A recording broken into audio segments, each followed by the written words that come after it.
காணிக்கை வஞ்சிப்பதற்கல்ல, கர்த்தருக்கு அது தருவதற்கு. அப்படா தராம காணிக்க கொடுக்காதான்னு ஒரு ஆவி எங்க இருந்து சொல்லும்?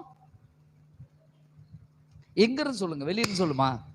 நவா காணிக்கை கொடுக்குறாரா, சம்பளம் கம்பளம் வாங்குற, தசமம் கொடுத்துறாரு அப்படின்னு வேற யாராவது சொல்லுவாங்களா? வேற சொல்றாலும் இருக்கும். நம்ம உள்ளமே பேசும், தசமம் 200 கொடுத்துட்டு என்னப்பா பண்றது, பேச 1/2 கிலோ கறி வாங்கி தின்றுவோம்பா அப்படின்னு நமக்கே தோணும். பார்த்தீங்களா? அந்த நமக்கே தோன்றதான் வஞ்சிக்கும் ஆவி. அல்லேலூயா. எதனது புரியுதுங்க?